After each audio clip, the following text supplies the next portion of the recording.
बच्चों आज हम बेलन की संरचना के बारे में पढ़ेंगे और उससे संबंधित सूत्र भी निकालना सीखेंगे। तो बेलन के संरचना को पहले हम समझते हैं। बेलन में हमें 3 पृष्ठ देखने को मिलते हैं। कैसे होते हैं?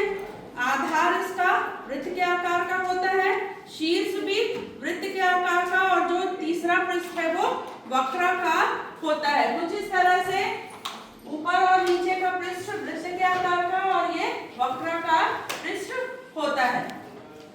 अब इसको हम कैसे समझ सकते हैं? बेलन का आयतन, सबसे पहले हम बेलन का आयतन निकालना सीखेंगे।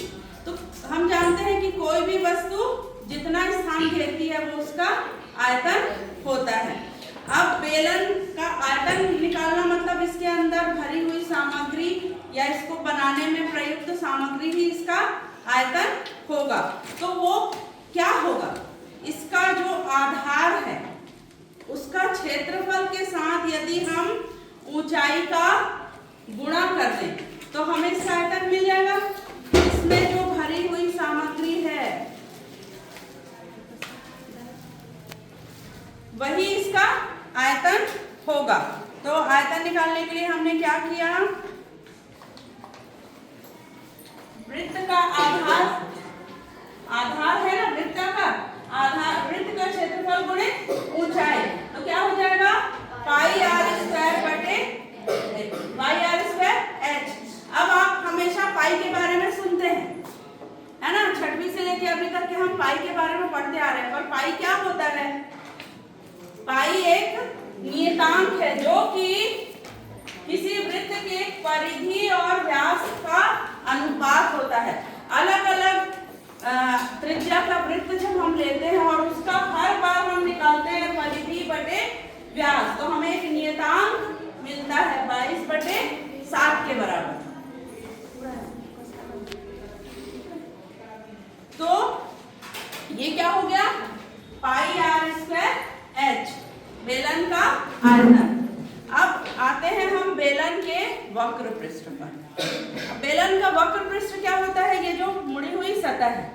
तो हम एक आयताकार शीट को जब बेलन के रूप में बदलते हैं, इसको जब हम इस तरह से फोल्ड करते हैं तो हमें इसका वक्र पृष्ठ मिलता है। अब वक्र पृष्ठ का सूत्र कैसे निकालेंगे? ये जो आयताकार शीट है इसकी चौड़ाई को हमने फोल्ड कर दिया तो ये बन गया वृत्त की परिधि के बराबर। वृत्त की परिधि क्या होती है? 2 पाई आर। और उसके साथ बेलन की ऊंचाई जो है वो इस आयताकार शीट की लंबाई के बराबर, तो 2 पाई आर एच। ठीक है। बेलन की संरचना में हमें 3 पृष्ठ देखने को मिलते हैं। कैसे होते हैं? एक नीचे और ऊपर के वृत्ताकार और बीच का वक्राकार, और इसी आयताकार शीट से मिलकर जो बना होता है। इसका फॉर्मूला क्या हो जाएगा? बेलन का वक्र पृष्ठीय क्षेत्रफल बराबर आधार की परिधि गुणे ऊंचाई। तो आधार की परिधि 2 पाई आर एच। अब हमें ये तो निकल गया, लेकिन संपूर्ण पृष्ठीय क्षेत्रफल क्या होगा? उसमें हमें आधार का पृष्ठ, शीर्ष का पृष्ठ और ये जो वक्र पृष्ठ, ये पूरा जोड़ेंगे तो हमें इसका संपूर्ण पृष्ठीय क्षेत्रफल मिलेगा। तो आधार का क्षेत्रफल मतलब वृत्त का क्षेत्रफल पाई आर स्क्वायर, उसके साथ ये वक्र पृष्ठ का भी हमने निकाला, क्या होगा? 2 पाई आर एच, और साथ ही प्लस शीर्ष का क्षेत्रफल पाई आर स्क्वायर।